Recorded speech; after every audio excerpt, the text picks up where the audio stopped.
রান্নায় হাতে খড়ির weight loss সপ্তাহের লাস্ট রেসিপি নিয়ে আজকে আমি চলে এলাম লিজা রান্নায় হাতে খড়ি রান্নাঘরে। নিয়ে নিলাম কিছু সাবুদানা। এটাকে আমি বেশ কিছুক্ষণ 3-4 ঘন্টা মতন একটু ভিজিয়ে রেখে দেব। আর লাগবে চিয়া সিড, যেটা আমি একটা বাটির মধ্যে নিয়ে নিচ্ছি। এই চামচের মাপের 6 চামচ মতন।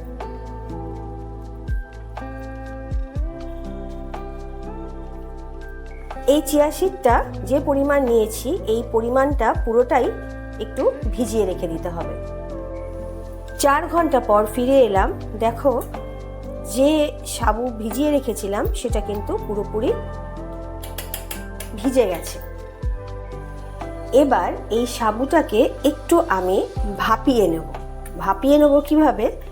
এখানে কড়াই নিয়ে নিয়েছি, একটা কড়াইয়ের মধ্যে একটা স্ট্যান্ড বসিয়ে দিয়েছি আর একটা থালা নিয়ে নিয়েছি। থালাটাকে এখানে এইভাবে ঠিকঠাক করে সেট করে এই যে সাবুটা আছে, এবার আমি ভেজানো সাবুটা পুরোপুরি ঢেলে দিচ্ছি এর মধ্যে।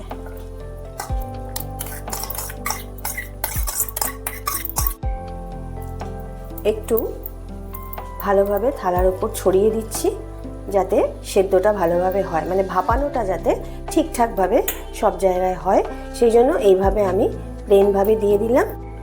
এবার গ্যাস ওভেনের ফ্লেমকে অন করে দিচ্ছি, দিয়ে এর ওপর থেকে একটা চাপা দিয়ে দিচ্ছি। এটা মোটামুটি 3-4 মিনিট হতে দিলাম। এবার পাশে একটা বাউল নিয়ে নিয়েছি, তার মধ্যে দিয়ে দিচ্ছি কিছু পরিমাণ টক দই।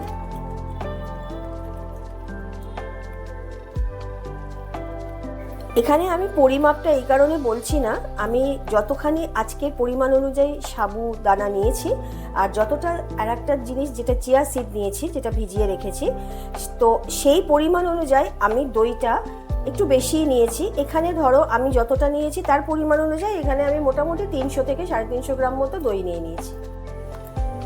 প্রথমে টক দইয়ের মধ্যে অল্প পরিমাণে একটু জল দিয়ে দিলাম, একদম নর্মাল যে জল, সেটা দেবার পর আমি এখানে পরিমাণ মতন দিয়ে দিচ্ছি লবণ।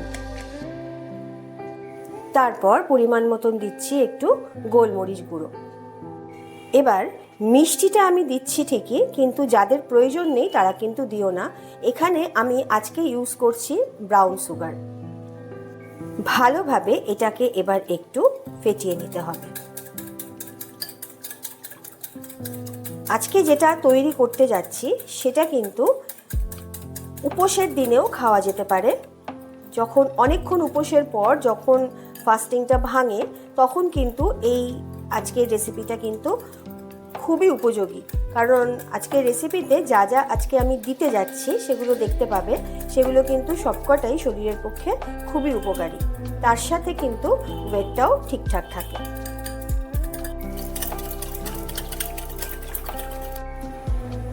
3-4 মিনিট পরে ফিরে এলাম।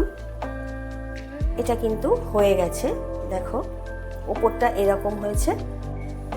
এবার শুকনো খোলায় কিছু বাদাম ভেজে নিচ্ছি, চিনে বাদাম। এই সপ্তাহ জুড়ে তোমাদের আমি ওয়েট লস যে রেসিপিগুলো দেখাচ্ছি তার সাথে সাথে কিন্তু আমার শরীরেও বেশ একটু অসুস্থ হয়ে গেছে আর কি। এই ঠান্ডার মধ্যে যেটা হয়, ঠান্ডা লেগেছে একটু। তোমরা বুঝতে পারছো কি আমি জানি না, কিছু আমার কালকে পর্যন্ত জ্বর ছিল, আজকেও শরীরটা যে খুব ভালো তা না।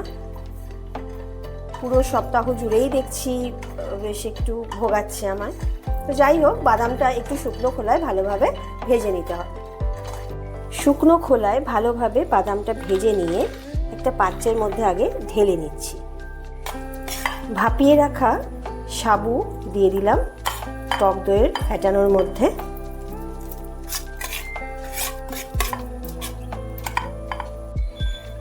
যে চিয়া সিডটা ভিজিয়ে রেখেছিলাম সেটা কিন্তু পুরোপুরি ভিজে গেছে।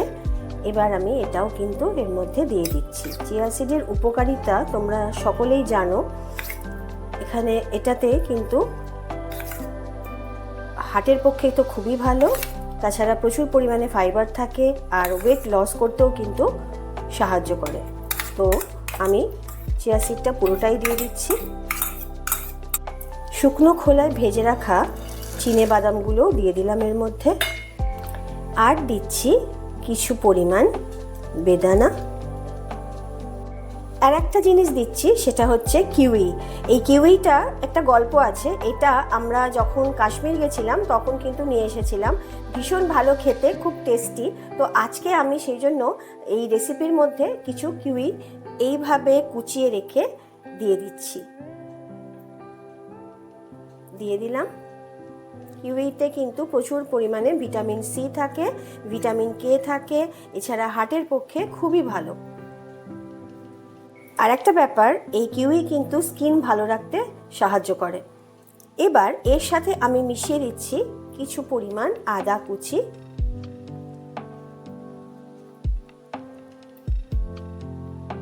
কিছু ধনেপাতা আর কুচনো লঙ্কা, কাঁচা লঙ্কা। কাঁচা লঙ্কাটা যে যার যেরকম খাবে ঝাল সেরকম অনুযায়ী দেওয়া ভালো। এবার এগুলোকে ভালোভাবে মিশিয়ে মিশিয়ে মেখে নিতে হবে। ভালোভাবে বেশ সুন্দর করে মেখে নিতে হবে। এটা খেতে কিন্তু খুব ভালো লাগে। একবার খেয়ে তোমরা বানিয়ে করে খেয়ে দেখো। বিশেষ করে উপোসের দিনে যখন অনেকক্ষণ না খাওয়া থাকে, পেট খালি থাকে একেবারেই, তখনও কিন্তু ভীষণ উপকারী সেই সব দিনের জন্য। আর আমরা তো এখন শ্রাবণ মাস সেহেতু সোমবারের তো করছিলামও এতদিন, তো সেই জন্য এটা কিন্তু খাওয়া যেতে পারে।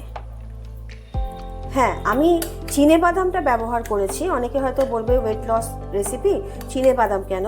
তো আমি এখানে একটু কাজুও ব্যবহার করব। এগুলো যার যেটা খেতে অসুবিধে হবে সেটা তারা না দিলেই চলবে। যদি মনে হয় চিনে বাদামটা দিলে কারোর ক্ষেত্রে একটু অসুবিধে আছে, তাহলে চিনে বাদামটা স্কিপ করে যেও।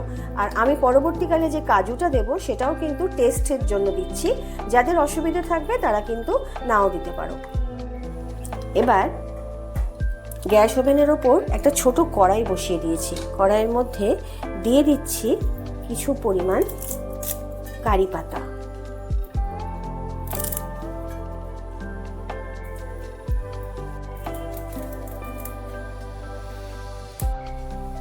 কিছু পরিমাণ কাজুও দিয়ে দিচ্ছি, আর দিচ্ছি একটু আস্ত জিরে। এটা একটা তড়কা মতন তৈরি করছি, যেটা এর মধ্যে দেব। দিয়ে দিচ্ছি অল্প পরিমাণে একটু সর্ষের তেল। একটু ভালোভাবে কাজু বাদামটা, মশলাটা আর কারি পাতাটা ফ্রাই করে নিতে হবে।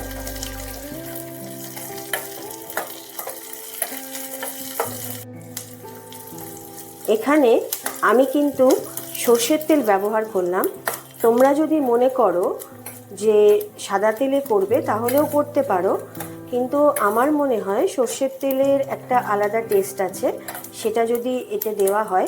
আর হ্যাঁ, আর একটা কথা বলি, উপোসের সময় অনেক সময় কি হয়, সর্ষের তেলটা হয়তো অনেকে খায় না। হ্যাঁ, যেহেতু সর্ষের তেল সেজন্য খায় না, সেক্ষেত্রে কিন্তু অল্প পরিমাণে একটু ঘি দিলেও পারো।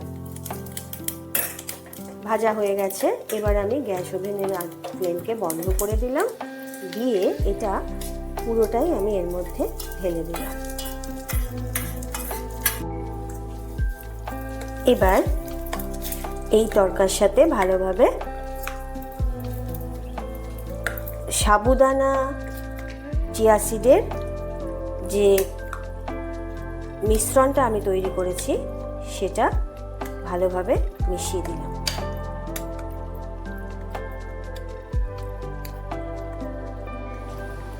তাহলে আজকের মতন রেডি হয়ে গেল রেসিপি সাবুদানা চিয়া পুডিং। পুডিং বলছি এই কারণে, পুডিং তো আমরা অনেক সময় ওই একটা ভাপানো জিনিস খাই, আর এইটাতে আমি কিন্তু সাবুটাকে ভাপিয়ে নিয়েছি। তো সেই জন্য সব কিছু বজায় রেখেই এটার নাম দিলাম আমি সাবুদানার চিয়া পুডিং। তো আজকের মতন রেসিপি কিন্তু এই পর্যন্তই। আজকে আমার ভিডিওটা যারা তোমরা দেখলে, যারা নতুন তাদের জন্য বলছি, তোমরা কিন্তু অবশ্যই আমাকে সাবস্ক্রাইব করে পাশে বন্ধু হয়ে থেকো। আর যারা পুরনো, যারা আমার ভিডিও রোজ দেখো, তোমাদের জন্য বলছি, তোমরা কিন্তু অতি অবশ্যই এই রেসিপিটা নিয়ে আমাকে লিখো কমেন্ট বক্সে কিরম লাগলো তোমাদের। তার সাথে কিন্তু লাইক শেয়ার করতে ভুলো না। আর যেটা বলবো সেটা হচ্ছে, এটা কিন্তু অবশ্যই খেও। আমি যেরকম বলেছি সেরকম বাদামগুলো বাদ দিয়ে কিন্তু খেলে এটা ওয়েট লসের ক্ষেত্রে কিন্তু বেশ একটু উপকারী। আর যারা উপোস করবে তাদের জন্য তো ভীষণ উপকারী। তাহলে আজকের মতন বন্ধুরা চললাম, টাটা। আগামী দিনে আরও নতুন একটা রেসিপি নিয়ে তোমাদের সামনে ঠিক হাজির হয়ে যাব। ততক্ষণে তোমরা সুস্থ থেকো, ভালো থেকো।